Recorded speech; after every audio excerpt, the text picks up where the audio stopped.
جزاک اللہ۔ حضور پاک صلی اللہ علیہ وسلم بلا شبہ تمام بنی نوع اسلام کے لیے رحمت للعالمین ہیں، اور آپ نے توحید اور انسانیت کا درس دیا۔ آپ کی شان میں گلائے عقیدت پیش کرنے کے لیے اب آپ سماعت فرمائیں گے قصیدہ بردہ شریف۔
جی ناظرین، آپ صلی اللہ علیہ وسلم کی ذات مبارک اور ان کی تعلیمات سے عوام کو آگاہ کرنے کے لیے عشرہ رحمت العالمین منایا جا رہا ہے۔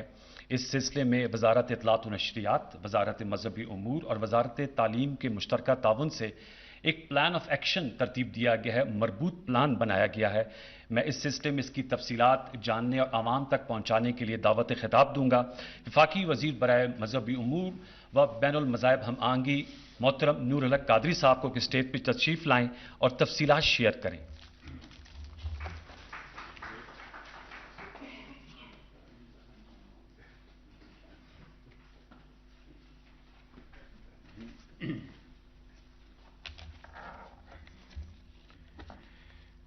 نحمده ونصلي ونسلم على رسوله الكريم وعلى آله الطيبين وأصحابه المكرمين، أما بعد فأعوذ بالله من الشيطان الرجيم، بسم الله الرحمن الرحيم، اللهم صل وسلم وبارك على سيدنا مولانا محمد عبدك ورسولك ونبيك وحبيبك الأمي وعلى آله وصحبه وبارك وسلم عليه۔ محترم عزت مآب جناب عمران خان، وزیر اعظم اسلامی جمہوریہ پاکستان، تشریف رکھنے والے معزز وفاقی وزراء، اراکین پارلیمنٹ اور دینی اسکالرز، اقلیتی برادری کے تمام نمائندگان، خواتین و حضرات، السلام علیکم ورحمۃ اللہ وبرکاتہ۔ آج کا یہ شام میرے لیے انتہائی دلی طمانینت اور سکون اور خوشی کا باعث ہے کہ ایک عرصہ دراز کے بعد حضور صلی اللہ علیہ وسلم کے دنیا میں تشریف آوری اور آمد کا جو سلسلہ ہے، گرچہ پاکستانی عوام اس کو روایتی عقیدت، احترام، تذکر احتشام کے ساتھ مناتی ہے، لیکن حکومت اور ریاست کا اس میں ہمیشہ بہت ہی معمولی اور ایک رسمی قسم کا تعلق رہا۔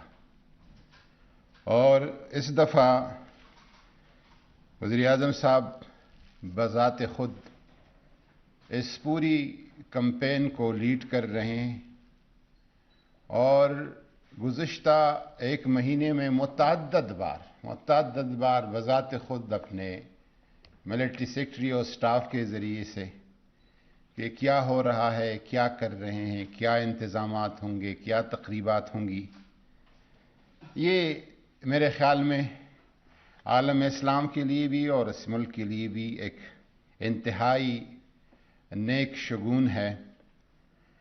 حضور صلی اللہ علیہ وسلم کی ذکر کو اللہ تعالیٰ نے آپ کو فرمایا ہے کہ وَرَفَعْنَا لَكَ ذِكْرَكَ، اے میرے حبیب، آپ کے ذکر کو میں نے بلند کر دیا ہے۔ اور جب یہ آیت حضور پہ نازل ہو گئی، حضور نے جبریل امین سے پوچھا کہ رب سے پوچھیں کہ میرا ذکر کس طرح بلند ہوگا، تو جبریل امین نے رب ذوالجلال سے پوچھا اور واپس آ کے کہا کہ اللہ کہتا ہے کہ کلما ذکرت ذکرت معیا، جہاں بھی میرا ذکر ہوگا وہاں پہ آپ کا ذکر ہوگا۔ خواہ نماز ہو، نماز ہم پڑھ لیتے ہیں، لیکن جب تک السلام علیکہ ایھا النبی تہجد میں نہیں ہوتی، اذان ہو، اقامت ہو، جہاں بھی ہو اللہ کا ذکر ہو، ساتھ حضور کا ذکر ہوتا ہے۔ لیکن جن لوگوں نے حضور کے ذکر کے ساتھ اپنے آپ کو لگایا ہے، ان کو بھی اللہ تعالیٰ اونچا کر دیتے ہیں۔ قصیدہ بردہ کا امام شرف الدین بصیری کا یہ بادشاہوں کے قصیدے لکھتا تھا۔ ایک دن خیال آیا کہ وہاں سے تو کچھ نہیں ملا، تو آج میں حضور کا قصیدہ لکھتا ہوں، مولا صلی وسلم دائما ابدا۔ یہ لکھ لیا۔ رات کو حضور نے دیدار عطا ہوا تھی، حضور نے اپنا ہاتھ پھیرا، صبح اٹھا تو بالکل تندرست تھا۔ اور ایسا قصیدہ کہ دنیا میں قرآن پاک کے بعد سب سے زیادہ جو منظوم کلام پڑھا جاتا ہے وہ قصیدہ بردہ ہے۔ اللہ کے حبیب کے ذکر کے ساتھ جو لگتے ہیں وہ بھی بلندتر ہو جاتے ہیں۔ الحمدللہ کہ پرائم منسٹر صاحب اس حوالے سے اور یہ چیزیں ایسے نہیں ہوتی، یہ یہاں سے ہوتی ہے، روح سے ہوتی ہے، دل سے ہوتی ہے، وجدان سے ہوتی ہے، ایک مضبوط نسبت اور اٹیچمنٹ اس کے لیے چاہیے ہوتا ہے۔ اور وہ یہ جو آج کی اس پورے کمپین کا اور جو پورا ایک چین آف پروگرامز ہے 3 ربیع الاول سے 13 ربیع الاول تک، یہ اس کا ایک حصہ ہے جو کہ آج کیا جا رہا ہے۔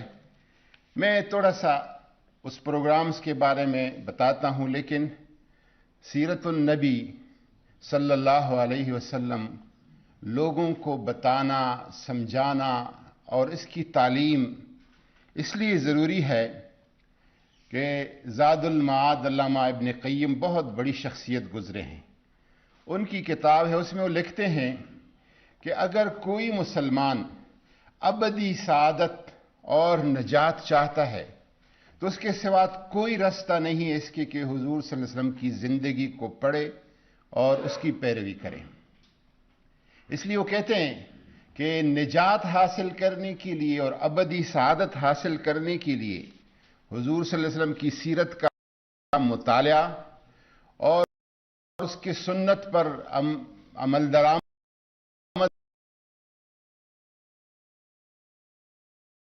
اور پیروی، یہ نجات اور ابدی سعادت کا سامان ہے۔ اور اس وجہ سے علماء نے، سیرت نگاروں نے، اس میں مستشرقین بھی شامل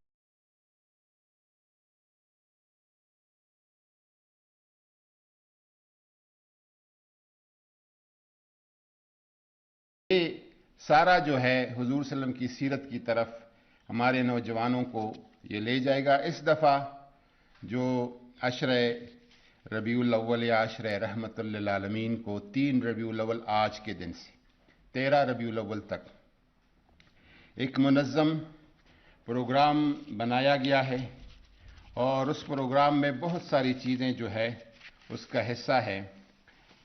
ملک میں وفاق کے سطح پر اور صوبوں میں رحمت للعالمین کانفرنس، وفاق میں ہم نے 2 روزہ رکھا ہے اور صوبوں میں 1 روزہ کانفرنس ہوں گے، اور یہاں پر ایک دن محفل نعت کا ہے اور محفل میلاد اور نعت کا، اور دوسرا دن پریزیڈنسی میں رحمت للعالمین کانفرنس، جس میں پرائم منسٹر صاحب اور پریزیڈنٹ صاحب دونوں شریک ہوں گے۔ سیرت اور نعت پر اس حوالے سے جو مقالات لکھے گئے ہیں ان کی تقسیم انعامات ہوگی، یہاں پر بھی اور صوبوں میں بھی۔ وفاق میں صدر صاحب اور وزیر اعظم صاحب دونوں ان پروگراموں میں شریک کریں گے، صوبوں میں گورنرز اور وزراء اعلیٰ شرکت کریں گے۔ عید میلاد النبی کے دن کا آغاز 21 توپوں کی سلامی سے ہوگا، اور قومی و سرکاری اور نجی عمارات پر رات کے وقت چراغاں ہوگا۔ ریڈیو پاکستان اور پی ٹی وی ہر اسٹیشن اور اسلام آباد مرکز میں مقابلہ نعت خوانی ایک بڑے اہتمام کے ساتھ اس کا کرے گی، اور آخری جو اس کا ہوگا وہ اسلام آباد میں ہوگا۔ صوبوں میں ہر روز سیرت کے مختلف عناوین اور مضامین ہم نے رکھے، اس کے حوالے سے سیمینارز ہوں گے، تقریری مقابلے ہوں گے اور تحریری مقالات کے مقابلے ہوں گے، اور اس میں تمام صوبے اور آزاد کشمیر اور گلگت بلتستان شامل ہے۔ پرائمری لیول پہ الگ، مڈل لیول پہ الگ، ہائی سکولز میں الگ اور کالجز اور یونیورسٹی میں الگ۔ محافل حسن قرأت اور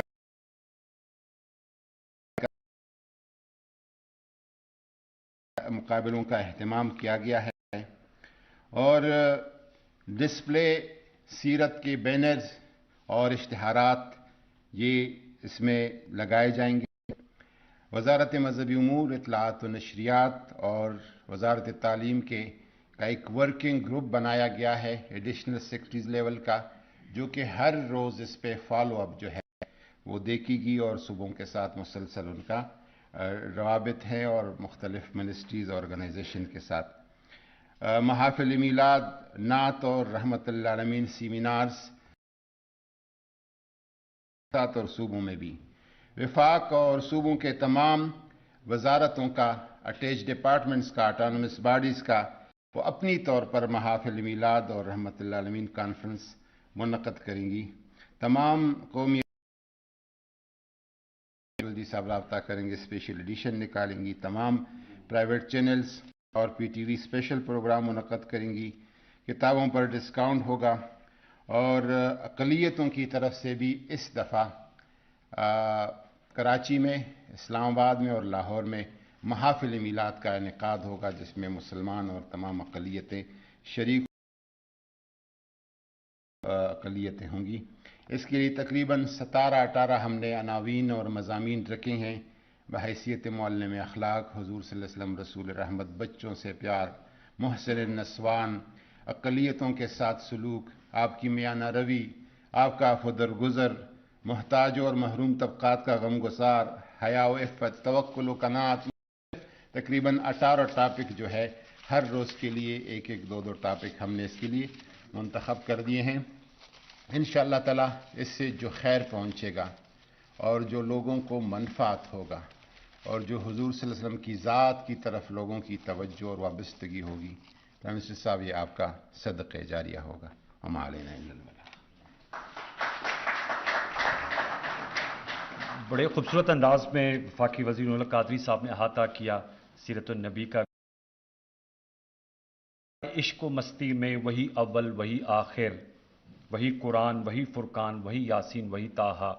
آپ صلی اللہ علیہ وسلم نے حاضرین و ناظرین ریاست مدینہ کی بنیاد رکھی، اور وزیر اعظم پاکستان عمران خان صاحب جب بھی قوم سے مخاطب ہوتے ہیں آپ ریاست مدینہ کا ذکر کرتے ہیں، اس کی احیا کی بات کرتے ہیں، اور آپ کہتے ہیں کہ پاکستان کی ریاست کو ریاست مدینہ کے طرز پہ ڈھالنے کے لیے عزم کا اظہار بھی کیا اور اقدامات بھی آپ نے اٹھائے، چاہے وہ احساس پناہ گاہوں کا نیٹ ورک ہو، تعلیمی وظائف ہوں، حضور پاک صلی اللہ علیہ وسلم کی سیرت النبی پہ قومی نصاب میں شامل کرنا. اور آج کی اس تقریب میں زیادہ وقت نہیں لوں گا. پرائم منسٹر عمران خان آپ سے ملتمس ہوں کہ آپ اسٹیج پہ تشریف لائیں اور اپنے خیالات کا اظہار کریں.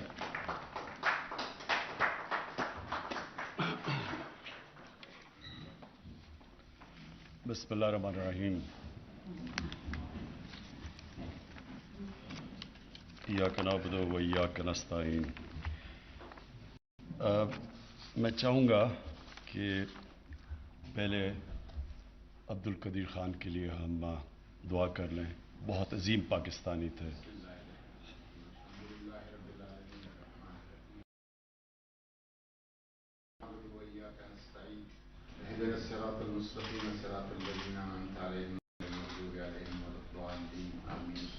اللهم اغفره وارحمه وتجاوز عنه وانت ارحم الراحمین. پاکستان کے لیے، امت مسلمہ کے لیے آپ کی جد و جہد اور کوششوں کو قبول فرمائے. حضور نبی کریم صلی اللہ علیہ وسلم کی شفاعت نصیب فرمائے.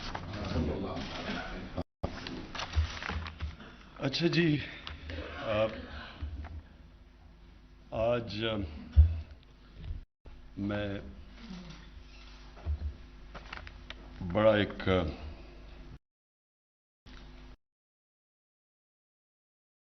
آغاز کر رہے ہیں جس مہینے میں ہمارے نبی صلی اللہ علیہ وسلم ان کی برتھ ڈے بنانے کے لیے. تو میں جو آج بات کرنا چاہتا ہوں وہ اپنی قوم کے نوجوانوں سے کرنا چاہتا ہوں، کیونکہ ہماری اکثریت نوجوان ہے. اور میں ابھی بعد میں یہ بھی آپ کو بتاؤں گا کہ کیوں مجھے خوف ہے کہ جو آج کل ہمارے نوجوانوں کے اوپر پریشرز ہیں اور جس طرح کی میڈیا، سوشل میڈیا، جس طرح کے حالات جا رہے ہیں، تو مجھے بڑا خوف ہے. اس لیے میں ایک مختلف قسم کی بات کروں گا. میں اپنی زندگی سے شروع کروں گا کہ میں کوئی ہمیشہ جدھر آج ہوں اپنی زندگی میں ہمیشہ ایسے نہیں تھا. تو میں نے بڑا سوچا کہ میں اس کے اوپر بات کروں یا نہ کروں. پھر مجھے بشرا نے کہا کہ ضرور کرو. اور وہ اس لیے کرو اپنے نوجوانوں کے لیے. تو اپنی زندگی سے جو جس طرح میرا یہ جو سفر ہوا ہے، میں صرف اس کے اوپر تھوڑی شروع میں بات کرنا چاہتا ہوں. دیکھیں، میری والدہ نے شروع سے، ہم جب چھوٹے سے بھی تھے تو سونے سے پہلے ایک ہی دعا ہوتی تھی کہ دعا کرو کہ اللہ مجھے سیدھے راستے پہ لگا. تو ہم بھی بچپن میں سارے اپنی سونے سے پہلے، میں، میری بہنیں، ہم کہتے تھے اللہ ہمیں سیدھے راستے پہ لگا. لیکن جو میرا ایجوکیشن تھا، ایچ ایس این کالج میں گیا، جو ہمارے ہیروز تھے، رول ماڈلز تھے، وہ اور تھے. جو ہمیں کہا گیا تھا سیدھا راستہ ہے، اور جو ہمارے رول ماڈلز تھے، اس میں زمین آسمان کا فرق تھا. جو رول ماڈلز تھے وہ فلم ایکٹرز تھے، وہ پاپ سٹارز تھے، وہ کئی اسپورٹس مین، گلیمرس لوگ تھے. لیکن اور ان کی زندگیاں بالکل، جن کو ہمیں کہا جاتا تھا کہ سیدھے راستے پہ، ان کے راستے پہ چلو. یہ بڑا امپورٹنٹ ہے سمجھنے کے لیے، کیونکہ مجھے پتا ہے کہ آج ہمارے نوجوانوں کو یہی مسئلہ پڑا ہوا ہے. یہ بہت امپورٹنٹ ہے سمجھنا، اور میں اپنی یوتھ کے لیے صرف آج یہ کہہ رہا ہوں. تو میں جب پہلی دفعہ انگلینڈ گیا، 18 سال کا تھا، تو وہاں جو ہم نے ماحول دیکھا، وہ بالکل ایک مختلف ماحول تھا جو ہمارے، جدھر سے میں بڑا ہوا تھا، زمان پاک میں. اور جو وہی رول ماڈلز تھے، ہم نے ان کو فالو کیا. اور وقت کے ساتھ اللہ نے مجھے بھی شہرت دی، اور میں اس سطح پہ پہنچ گیا کہ وہ جو میرے بھی ہو، کہیں سے دوستیاں بھی ہو گئی، کہیں کہ میں نے زندگی بھی دیکھی. آہستہ آہستہ جیسے جیسے میری عمر بڑھتی گئی، تو مجھے اپنی لیتا تھا. میرے میں ایک، اللہ نے ایک، میں سمجھتا ہوں کہ یہ صفت ہے، ایک یہ تھی کہ میں کبھی رات کو سوتا نہیں تھا.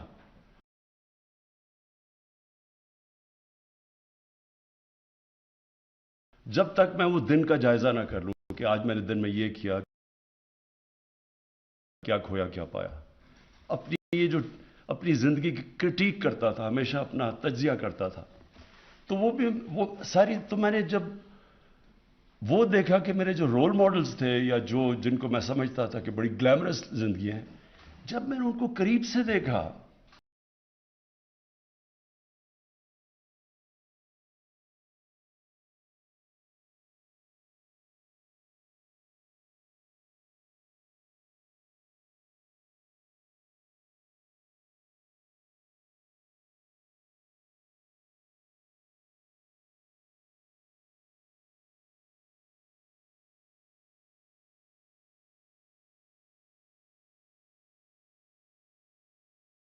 تھا اپنے آپ کو، پھر وہ صاف ہو کے پھر واپس آتا تھا. پھر 50 سال کی عمر میں مر گیا. وہ ایک نہیں تھا، بہت زیادہ تھے جن 50 کو ہم سمجھتے تھے. ان کی زندگیاں جب قریب سے، ڈرگ ایڈکشن، تو مجھے یہ سمجھ آنی شروع ہو گئی کہ یہ جو ہم جس کو گلیمرس راستہ اور سمجھتے تھے، اصل میں تب آہستہ سمجھ آئی کہ جب آپ مانگتے ہیں یہ دو راستے، تو یہ اصل میں یہی ہے ساری. اگر آپ کی زندگی کا نچوڑ ہے تو وہ ادھر لکھا ہوا ہے، دو راستے آپ کے پاس چوائسز ہیں. ایک چوائس آپ کے لیے کہ وہ لگتا ہے بڑا اچھا، اس میں پیسہ ہے، اس میں لگتا ہے کہ یہ چوری کرو، پیسہ بنا لو، بڑی گاڑیاں لے لو. لیکن کیا وہ آپ کی خوشی کا راستہ ہے یا وہ آپ کی تباہی کا راستہ ہے؟ تو یہ مجھے آہستہ آہستہ، میں نے اپنی زندگی سے یہ چیزیں دیکھتا گیا. اور پھر کرکٹ کے آخری دنوں میں کسی وجہ سے میں پھر اس راستے پہ نکل گیا. اور بڑی لیٹ میں نے اپنی زندگی میں نبی صلی اللہ علیہ وسلم کی زندگی کو اسٹڈی کیا. جب میں ان کی زندگی اسٹڈی کی تو میں سب سے پہلے مجھے حیرت کیا ہوئی کہ میں سب سے، ماں باپ نے مہنگے اسکول میں مجھے بھیجا، کیوں نہیں مجھے یہ چیزیں اس اسکول میں بتائی گئی؟ دلاتا ہوں کہ ابھی تک ہماری 95% بچوں کو یہ پتہ ہی نہیں ہے. دیکھیں دنیا کا جو سب سے بڑا انقلاب آیا تھا نا، وہ آیا تھا 625 اور 636 اور 37 کے بیچ میں. یہ کبھی دنیا میں ایسا ہوا نہیں ہے. یہ اگر چیز یورپ میں ہوتی، مغرب میں ہوتی، تو اس کے اوپر پتہ نہیں کتنی کتابیں لکھی گئی ہوتی، فلمیں بنی ہوتی، کیا کیا ہوتا. ہوں کہ مجھے اگر اتنی لیٹ زندگی میں پتا چلا تو یہاں اکثریت کو نہیں پتا کہ وہ کیا ہوا تھا. وہ ایک بہت بڑا دنیا کی تاریخ کا فینومینا تھا جس کو آپ سمجھ ہی نہیں سکتے کہ 625 میں 313 لوگ ہوتے ہیں جنگ بدر میں، اور 636 میں اور 27 میں 2 سپر پاور 11 اور 12 سال میں گٹے. یہ کیا ہوا تھا؟ اس کے اوپر کوئی ریسرچ ہوئی، کوئی ہمیں بتایا گیا، کوئی ہمارے بچوں کو پتا ہے کہ پتا تو چلے یہ ہوا کیا تھا. اور یہ جو فینومینا ہے، یہ جب آپ اس کے پیچھے جائیں گے تو آپ کو صرف ایک چیز پتا چلے گی کہ نبی صلی اللہ علیہ وسلم وہ شخصیت تھے جو یہ انقلاب لے کے آئے. اور انہوں نے 2 اصول تھے، ایک تو ان کی پرسنالٹی تھی اور دوسرا مدینہ کی ریاست تھی جو ان کی سنت تھی. تو تب مجھے سمجھ آئے کہ کیوں اللہ ہمیں حکم دیتا ہے کہ ان کی زندگی سے سیکھو. کیونکہ اگر آپ ان کی زندگی سے سیکھیں گے تو وہ آپ کی عظمت کا راستہ ہے. وہی 2 راستے ہیں، ایک تباہی کا راستہ ہے. جب آپ نماز پڑھتے ہیں تو آپ راستہ مانگ رہے ہوتے ہیں، کیونکہ وہ نعمتیں تو سب سے بڑی ان کو بخشی ہیں اللہ نے. اللہ کے حبیب تھے وہ ان کی اللہ ہمیں حکم کیوں کر رہا ہے کہ ان کے راستے پہ چلو؟ ہماری بہتری کے لیے. اللہ ہمیں اس لیے حکم کر رہا ہے کہ اگر آپ مدینہ کی ریاست کے اصولوں پہ اپنے ملک کو کھڑا کرو گے تو آپ کا ملک اٹھ جائے گا. آپ اگر ان کی کیریکٹر کو اپنانے کی کوشش کرو گے آپ اوپر چلے جائیں گے. صادق اور امین، آپ کسی گاؤں میں چلے جائیں، پتہ چلا لیں سارا گاؤں بتائے گا جی وہ بڑا وہ ہے صادق اور امین. سارا گاؤں اس کے پاس جائے گا مسئلے حل کروانے کے لیے. سارا گاؤں اس کی عزت کرے گا. پیسے سے کوئی تعلق نہیں ہوگا. لوگ عزت کرتے ہیں جو بھی ان کی جو کیریکٹر اس کو فالو کرے گا وہ ویسے ہی اٹھتا جائے گا. ایماندار آدمی. تو یہ جو فینومینا ہوا تھا اس کی میں نے اپنی طرف سے آج میں صرف میں نے میں کوئی اسکالر نہیں ہوں. یہ میں بعد میں آپ کو بتاؤں گا کہ میں اب کرنے کیا جا رہا ہوں.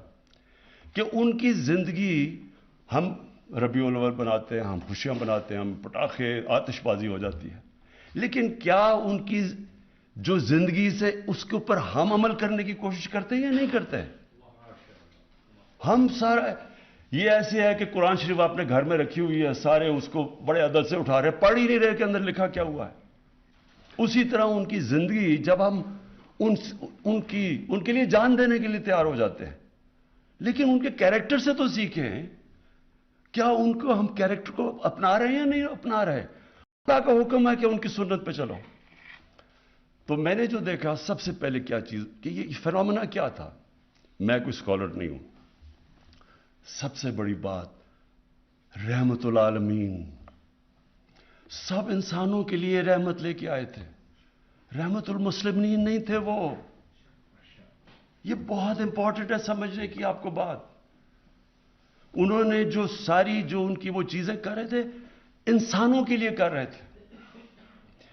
یہ مجھے بتائیں کہ آج کسی ماڈرن کوئی بڑی ڈیموکریسیز ہیں جی، بڑا وہاں رول آف لا ہے. کبھی آپ یہ تصور کر سکتے ہیں کہ خلیفہ وقت حضرت علی ایک یہودی شہری سے کیس ہار جاتے ہیں عدالت میں؟ خلیفہ وقت کیس ہار جاتا ہے. ان کا مقام دیکھیں حضرت علی کا کیا تھا، لیکن جج کہتا کہ نہیں آپ کی بیٹی کی گواہی میں قبول نہیں کرتا. یہ انسانیت کا نظام تھا. سب انسان برابر تھے. یہودی کو بھی وہی انصاف مل رہا تھا ایک ملک کے سربراہ سے. تو وہ جو ایک کانسیپٹ تھا رب الانسانوں کو اکٹھا کرنا، انہوں نے لیڈرشپ کا جو پیمانہ دیا کہ انسانوں کو لیڈر اکٹھا کرتا ہے، تقسیم نہیں کرتا نفرتیں پھیلا کے. یہ نہیں کہتا کہ جناب ہندو سب سے عظیم قوم ہے، باقی سارے نیچے ہیں. ان سارے انسانوں کے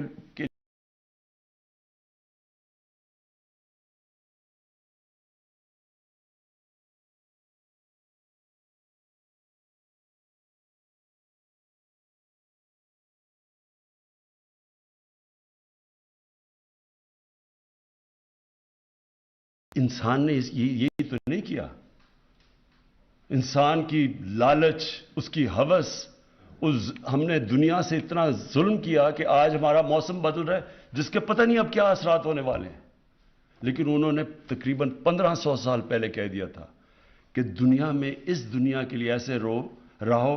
آپ نے 1000 سال یعنی آنے والی نسلوں کے لیے آپ نے کس طرح کی دنیا چھوڑ کے جانی ہے. اور انہوں نے یہ بھی کہا کہ یہ جو مقابلہ سارا وقت کلیش ہو رہا ہے ہیومن اور مٹیریل کا، انسانیت کا ایک طرف ہے اور ایک طرف جو پیسے کی پوجا کرنے والے لوگ ہیں. دو طرز زندگی ہے. اور وہی کہ انہوں نے بتایا کہ اصل میں نظام وہ ہوتا ہے جس میں انسانیت ہوتی ہے. اور جو بھی ان کی سنت پہ چلے، اور جو سب سے بڑے ان کی سنت پہ صوفی تھے اس بر صغیر کے، نظام الدین اولیاء، داتا گنج بخش، میاں میر صاحب، بابا فرید گنج شکر، جن کو سکھ بھی ان کو فالو کرتے ہیں، یہ سارے بڑے انسان تھے. ان کی آپ دیکھ لیں کیوں آج تک لوگ ان کی جا کے لاکھوں لوگ جاتے ہیں. اور آج اللہ نے تو کہا ہوا کہ عزت میرے ہاتھ میں ہے، تو کیوں لوگ ابھی تک عزت کرتے ہیں؟ بڑے انسان تھے وہ. یونیورسل اسلام تھا، ایک یونیورسل میسج تھی، انسانیت کو اکٹھے کرنے کے لیے، تقسیم کرنے کے لیے نہیں تھی. اور یہ اور بات ہے کہ بعد میں مسلمانوں ان کے قدموں پہ نہیں چلے، لیکن یہ جو پیغام وہ لے کے آئے تھے شروع میں، وہ سب سے بڑا تھا کہ انسان یونٹی، انسان اکٹھے ہیں. انسانوں کے لیے وہ پیغام رحمت العالمین تھے. اور پھر ان کو دیکھتے دیکھتے لوگ لیڈر بن گئے. اگر آپ وہ فیز سٹڈی کریں، یہ جو میں آپ کو بتا رہا ہوں کہ صرف آپ 623 کے بعد وہ سٹڈی کریں، تو اتنے تھوڑے وقت میں کبھی اتنے بڑے لیڈر نہیں آئے. جو ان کو دیکھتا تھا وہ لیڈر بن گیا. حضرت بلال جو ایک غلام تھے، انہوں نے 2 ایکسپیڈیشنز یعنی 2 دفعہ ملٹری کیمپین لیڈ کی تھی. تو سب ان کو دیکھ کے عظیم لوگ بن گئے. جس طرح مولانا رومی نے کہا نا کہ جب اللہ نے تمہیں پر دیے ہیں کیوں چونٹیوں کی طرح زمین پہ رینگ رہے ہو.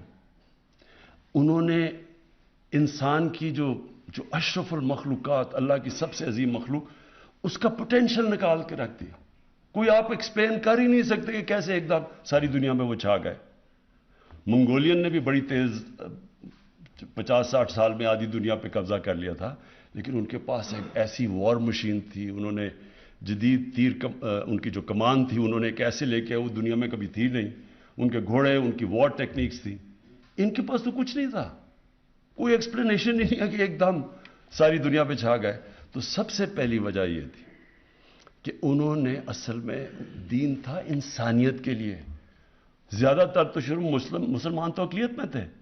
آپ تاریخ تو پڑھیں، زیادہ تر تو اور لوگ ان کے ساتھ لڑ رہے تھے جب ان کے مقابلے ہوتے تھے. جب یہ بیزنٹائن کی جو ایمپائر تھا، اس کی انہوں نے جب ادھر پھیلنا شروع کیا تو لوگ مسلمانوں کے پاس آتے تھے. انصاف ان کا بہتر تھا. انصاف یعنی جو 2 چیزیں تھیں، انسانیت کا نظام اور انصاف کا نظام، یہ 2 بنیادیں رکھی انہوں نے مدینہ کی ریاست میں کہ انصاف انسان کو آزاد کر دیتا ہے. انصاف چاہیے ہوتا ہے کمزور کو. طاقتور کبھی نہیں چاہتا انصاف، وہ این آر او چاہتا ہے. کمزور جو ہے اس کو طاقتور سے تحفظ چاہیے، اس کے لیے انصاف چاہیے. اور جب آپ انصاف دیتے ہیں، ایک معاشرے کو آزاد کر دیتے ہیں، آپ اس کے پوٹینشل کو آزاد کر دیتے ہیں. اس لیے دنیا میں سب سے خوشحال جتنے بھی ملک ہیں ان کے اندر رول آف لا ہے, قانون کی بالادستی ہے, وہ اوپر چلے جاتے ہیں. جب انہوں نے کہا کہ تمہارے سے پہلے قومیں تباہ ہوئیں کہ طاقتور کے لیے ایک قانون اور کمزور کے لیے دوسرا, مطلب لے کہ جن قوموں کے اندر قانون کی بالادستی نہیں ہوتی وہ اوپر نہیں جا سکتے. تو انہوں نے وہ سیٹ کیا, انسانیت, پہلی دنیا کی ویلفیئر سٹیٹ, پہلی دنیا کی سٹیٹ جدھر کمزور کی ذمہ داری لی ایک سٹیٹ نے, کبھی پہلے یہ نہیں تھا. اور تعلیم, کہ چائنا بھی جانا پڑے تو علم حاصل کرو. جب سے آپ پیدا ہوئے جب تک قبر میں نہیں جاتے تعلیم حاصل کرو, تعلیم کے پیچھے جاؤ. ایک لوگوں کے اندر تاثر ڈالا کہ کتنا ضروری ہے علم حاصل کرنا. جنگ بدر کے بعد انہوں نے کہا کہ پیسے بھی نہیں تھے, یعنی غریب تھے مسلمان تب, جنگی قیدی کو واپس کر کے پیسے لے سکتے تھے. انہوں نے کہا نہیں, جس کو پڑھا لکھا دے گا وہ آزاد ہے. ترجیح دی, تعلیم کو ترجیح دی پیسے کے اوپر. اور تعلیم مردوں کے لیے نہیں, صرف تعلیم انسانوں کے لیے, خواتین کے لیے, سب کے لیے. سو یہ بھی بڑی غلط فہمی جو بدقسمتی سے کوئی تنگ نظر لوگ ڈالتے ہیں. تعلیم سب کے لیے, اور تعلیم کی وجہ سے پھر مسلمان, جو ان کی ہدایت تھی اس کی وجہ سے مسلمان بڑھے.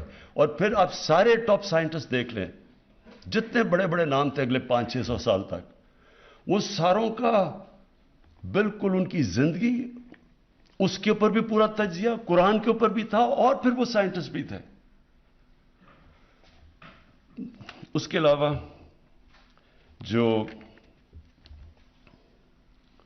ان کی جو اپنی پرسنالٹی تھی, میں صرف اس کے اندر 3 ٹریٹس, ایک تو صادق اور امین, اور ایک قرآن کی آیت ہے کہ جو لوگ ایمان لے آئے اللہ ان کے خوف دور کر دیتا ہے. انسان کو خوف سے آزاد کر دیا. یہ جو خوف ہے یہ انسان کو غلام رکھتا ہے کہ میرے رزق نہ چلی جائے, مجھے وہ کوئی طاقتور قتل نہ کر دے, مجھے ذلیل نہ کر دے. آزاد کر دیا انسانوں کو.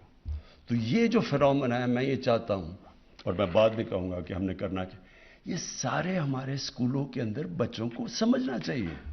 آپ پڑھائیں, پتہ تو چلے, کیونکہ یہ تو تاریخ کا حصہ ہے. یہ تو آپ یہ دین کو بھی ہٹ کے, کیونکہ رول ماڈلز ہونے چاہیے بچوں کے لیے. میرے رول ماڈل یہ نہیں تھے, کیونکہ مجھے پتہ ہی نہیں تھا یہ. تو دوسری چیز, پاکستان. اب میں ذرا اپنے ملک پہ آ جاتا ہوں. میں نے 3 سال یہ حکومت میں کیا دیکھا. میری تو پہلے سے, جب ہم نے پارٹی بنائی 25 سال پہلے, تو میرے میں تو کوئی شک نہیں تھا کہ پاکستان ایک بڑی خواب کا نام تھا, ایک مثالی اسلامی فلاحی ریاست بننا تھا ہم نے. اور وہ مدینہ کی ریاست وہی تھی جو دنیا کی پہلی تھی. تو ہمارے جو فاؤنڈنگ فادرز تھے, آبجیکٹو ریزولوشن میں انہوں نے جو پاکستان کا مقصد تھا اس میں انہوں نے بڑا واضح کہا کہ یہ ہے ہمارا گول. تو میں پہلے دن سے اسی کا میرا یہ تھا کہ ہم نے ایک مثالی اسلامی فلاحی ریاست بننا. لیکن جو میرے یہ 3 سال گزرے ہیں, اس میں تو میں اب یہ جو انشاءاللہ یہ جو اس کے بعد میں جو آپ کے تجویزیں دوں گا, میں یہ سمجھتا ہوں کہ یہ ناگزیر ہے ہمارے ملک کے لیے. اگر ہم نے اپنے ملک کو اٹھانا ہے تو جب تک ہم ان کی سنت کے اوپر چلیں گے نہیں, یہ ملک نہیں اٹھ سکتا. میرا اب یہ ایمان ہے, کیونکہ ہمارے اندر کئی ایسی چیزیں آ گئی ہیں جو یہ روک رہی ہیں ملک کو آگے جانے سے. اور میں خاص طور پہ 2 چیزوں کی ابھی بات کروں گا. سب سے پہلے جی, میں جس طرح جب پہلی دفعہ گیا برطانیہ, 18 سال کا تھا, تو جو مجھے چیز سامنے کیا نظر آئی, ان کی جو اخلاقیات تھی, جو ان کے مورل سٹینڈرڈز تھے, وہ ہمارے سے بہت اوپر تھے. وہاں سچائی کے اوپر بڑا زور تھا. ادھر کی جو ان کے جو لیڈرشپ تھی, اس کے اوپر جو اخلاقیت کا معیار تھا وہ عام لوگوں سے بھی زیادہ اوپر تھا. آپ جھوٹ بولتے ہوئے پکڑے جائیں, ریزائن کرنا پڑتا ہے. وہاں ایک پرائم منسٹر نے ریزائن کیا, جھوٹ بولتے ہوئے پکڑا گیا. ان کی جو پارلیمنٹ کے اندر جس طرح کے ان کے لوگ تھے, ان کی سٹینڈرڈ جو ان کی اخلاقیات تھی وہ عام شہریوں سے انہوں نے زیادہ اوپر رکھی ہوئی تھی. اور ان کی عدالتوں میں یہ تھا کہ جب ہٹلر نے حملہ کیا برطانیہ کے اوپر اور تباہی ہو رہی تھی وہاں، تو لوگ ڈر کے گئے کہ جی ہم ونسٹن چرچل ان کا منسٹر، اس نے کہا ہم بچ جائیں گے. تو چرچل نے آگے سے کہا کہ آگے جواب بجائے دینے کے ہم بچیں، اس نے کیا ہماری عدالتیں انصاف دے رہی ہیں؟ انہوں نے کہا ہاں جی دے رہی ہیں. کہتا کوئی ہمیں تباہ نہیں کر سکتا. یعنی وہاں کا جو انصاف کا نظام، اور میں نے پھر اپنا جو ہمارا تھا، زمین آسمان کا فرق تھا. ادھر کبھی آپ الیکشن کے اندر، آپ کا الیکشن ہوتا ہے، کبھی میں نے نہیں سنا کہ فراڈ ہوا جی، وہ جو وہ ہارا وہ کہے جی الیکشن کے اندر دھاندلی ہوئی. وہاں بھی الیکشن ہوتے ہیں، وہاں جو جیتا ہے. تو جو ان کی مورل سٹینڈرڈز تھیں وہ ہمارے سے بہت اوپر تھی. ان کا جو انسانیت کا نظام تھا وہ ویلفیئر سٹیٹ تھی، فلاحی ریاست تھی، ہمارے نہیں تھی. انصاف بھی بہتر، انسانیت بھی زیادہ. تو جب ایک مسلمان بہت بڑا ایک عالم تھا محمد عبدو، کوئی 100 سال پہلے جب وہ پہلی دفعہ گیا یورپ، تو اس نے یہی کہا، اس نے کہا کہ یہاں مجھے یورپ میں مسلمان تو نہیں نظر آئے لیکن بڑا اسلام نظر آیا. اور مصر جب واپس گیا کہتا یہاں مسلمان تو بہت ہے، اسلام نہیں ہے. میں نے بھی یہی دیکھا کہ وہاں کا جو چیزیں ہمیں کہا جاتا تھا، جو ہمیں بتائی جاتی تھیں، وہ تو بالکل وہاں پاکستان میں نہیں، ہمیں وہاں نظر آئی ہیں. تو ایک جو مورل، ایک کوئی بھی معاشرہ یہ ذہن میں ڈال لیں، جس کے اندر اخلاقیات جس کی گر جائے وہ معاشرہ اوپر نہیں اٹھ سکتا. آپ جو مرضی کر لیں، دنیا کی تاریخ اٹھا لیں، یہ جو ہوتی ہے رائز اینڈ فال، یہ دنیا کے جو بڑے بڑے امپائر ان کا عروج ہوتا ہے پھر وہ نیچے گرتے ہیں. آپ ان کی تجزیہ کر لیں کہ جب وہ نیچے گرتے ہیں پہلے ان کی اخلاقیات ختم ہوتی ہے اور پھر ان کی معاشی طور پہ تباہی آتی ہے. دیکھیں جس معاشرے کے اندر جب تک لوگوں کو، اب کرپشن ہے، کرپشن کا مطلب کیا ہے؟ عوام کا پیسہ چوری کرنا، اقتدار میں آ کے پیسہ چوری کرنا. جب تک معاشرے کو اس چیز کے اوپر ایک غصہ نہیں آئے گا، جب معاشرہ ہی نہیں اس کے اوپر آبجیکٹ کرے گا تو یہ رکے گا کیسے؟ انگلینڈ کے اندر اگر کسی کے اوپر ایک دفعہ الزام لگ جائے کہ اس نے پبلک کا پیسہ چوری کیا، کسی پبلک فورم کے اندر وہ آ کے دکھا دے، کہیں پارلیمنٹ میں جا کے تقریر کر کے دکھا دے، جب تک وہ اپنے آپ کو کلیئر نہیں کرتا. ہمارا ایک چلا گیا تھا سیاستدان وہ ہارٹ ٹاک کے اوپر، اور اس نے جو اس کے ساتھ کیا ہے وہ اس لیے کیا کہ وہ وہاں وہ ٹالریٹ نہیں کرتے. ان کا وہ ایک معاشرہ کرپشن کو فائٹ کرتا ہے. سنگاپور کے اندر جب لی کوان یو نے ایک ان کی کرپشن کے کیمپین کی اور ان کی اخلاقیات اٹھائی، تو جب ایک منسٹر کرپشن میں پکڑا گیا اس نے خودکشی کر لی. مطلب یہ اس نے کہا میری زندگی اب ختم ہے، معاشرے میں کوئی مجھے بلائے گا ہی نہیں. تو ایک حکومت کیا کر سکتی ہے؟ کتنی کرپشن سے لڑ سکتی ہے؟ کتنے کیسز ہو سکتے ہیں؟ وہ تو چلتے جاتے ہیں. لیکن معاشرہ لڑتا ہے کیونکہ معاشرے کا پیسہ چوری ہوتا ہے. آپ صرف اب یہ دیکھ لیں، یہ ایک فیکٹ آئی پینل ہے، فیکٹ آئی پینل جو سیکرٹری جنرل ہے یونائٹڈ نیشنز کا، اس نے ایک پینل بنائی. انہوں نے ساری ملکوں کا تجزیہ کیا کہ یہ جو غریب ملک ہیں ان کے سب سے بڑے مسئلے کیا ہیں. اس میں کیا چیز سامنے آئی؟ اس نے دیکھا کہ جتنے بھی غریب ملک ہیں ان کی اصل وجہ غربت کی یہ ہے کہ ان کو جو صاحب اقتدار ہیں وہ ملک کا پیسہ چوری کر کر کے باہر لے کے جا رہے ہیں، مغربی کیپٹلز میں لے کے جا رہے ہیں، آف شور اکاؤنٹس میں لے کے جا رہے ہیں. وہ بھی لنڈن میں بڑے بڑے انہوں نے گھر لیے ہوئے ہیں، ملک کا پیسہ چوری کر کے باہر لے کے جا رہے ہیں. سب سے بڑی وجہ ایک غریب غربت کی یہ ہے کہ اس کے ملک کا جب پیسہ چوری ہو کے باہر جاتا ہے تو وہ جب تک ایک معاشرہ نہیں لڑتا. اب آپ یہ ایک آدمی پیسہ چوری کر کے بھاگ کے لنڈن بیٹھا ہے، وہ تقریریں کر رہے ہیں اور اس کے لوگ ان کے اوپر پھول پھینک رہے ہیں، تو پھر چوری میں کیا بری چیز ہے؟ جب اب معاشرہ ہی نہیں اس سے لڑے گا تو گورنمنٹ کتنے کرپٹ لوگ پکڑ سکتی ہے؟ آپ اور اوپر سے آپ جب دیکھتے ہیں کہ جی بڑے بڑے لوگوں نے اربوں چوری کیا ہوا ہے، تو تھانے دار کو آپ کہہ رہے ہیں یا پٹواری کو کہہ رہے ہیں یا ان کو کہہ رہے ہیں یا آپ سیدھے ہو جائیں، باقی وہ اوپر وہ خاص لوگ ہیں وہ چوری.